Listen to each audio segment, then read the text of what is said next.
There are two films in theaters with lesbian protagonists. I saw them both, and these are my thoughts.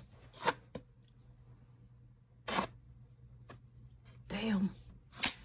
I feel like Billy Eichner right now. Here we go, lesbians, come on! I will be lightly spoiling both of these, so just know that. Drive Away Dolls is set in 1999 and is about Jamie, who is impulsive and fun to a fault, and Marion, who is uptight and organized, also to a fault. They rent a drive-away car to road trip to Tallahassee, which, unbeknownst to them, has a trunk full of illicit and valuable materials. And as a result, they are sought out by criminals. I went into Drive Away Dolls expecting to really enjoy it because Ethan Coen co-wrote and directed it. And Fargo is in my top 4 on Letterboxd. I love the Coen brothers. And I do think the film has its charms. Beanie Feldstein in particular was laugh out loud funny. But the tension, or lack thereof, and the plot didn't really do it for me. You know, part of why I love a lot of Coen Brothers movies is that in the midst of the absurdity and humor, there's always tenderness at the center. And I think there was a stab at that with the leads, but their friendship was a little baffling to me, which contributed to how tacked on their eventual romance felt. They're both adults with very little in common, and it's unclear how either of them reached the place they would need to emotionally to be in a relationship with one another. And I know that the film is unserious and silly, I know. But I guess to me, fun is just more fun when I'm invested in the fun. And honestly, I didn't really plan on talking about Drive Away Dolls outside of Letterboxd, but I thought it made sense to in light of Love Lies Bleeding. It's New Mexico in 1989, and the film opens with a shot of the night sky from a crevasse, evoking the language of star-crossed lovers from Romeo and Juliet.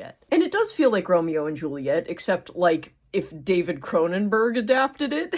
Jackie is an aspiring bodybuilder, Lou is the manager of a gym, and when a shocking act of violence forever taints their relationship and involves Lou's estranged crime lord father, things get messy. I really enjoyed this film. The final third got a little dicey for me, but it didn't ruin the journey by a long shot. And I was honestly expecting a very different and worse conclusion, given the precedent of queer characters having brutally tragic arcs in film. That said, although the protagonists don't have an outright devastating ending, they also haven't earned an outright happy ending. They have one another, but they're also saddled with the same shortcomings they had at the outset, if not more. But I think thematically, that kind of makes sense. One of the major themes of the film, in my opinion, is the struggle of breaking generational cycles,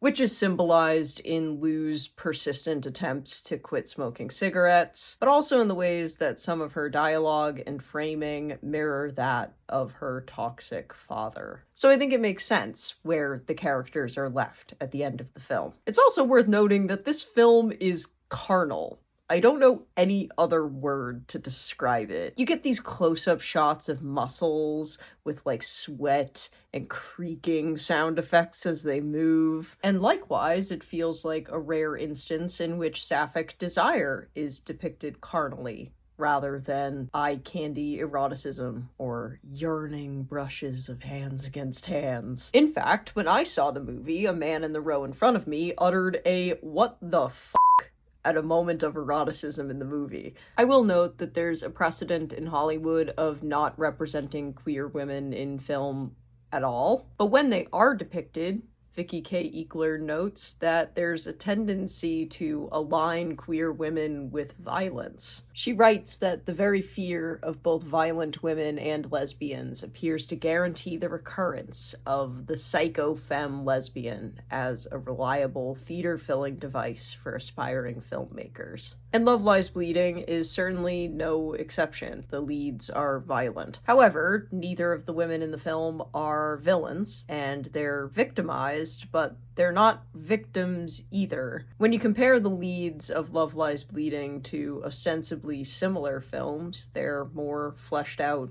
and human than their contemporaries. To me, Love Lies Bleeding feels like it's playing with the tropes, not playing into them. Like I said earlier, the representation of queer women in media is still limited in both size and scope. The existence of the lesbian, a woman whose lifestyle does not require men, is a threat to the patriarchal norm. And I think that Hollywood, as an arm of that patriarchal norm, doesn't quite know how to make sense of lesbians within that framework. So more often than not, their stories are not told on film, or when they are, they're portrayed as undesirable or violent or in some ways subhuman. So even though I liked Love Lies Bleeding a lot more than Drive Away Dolls, it's very cool to see the invisible rendered visible in both cases.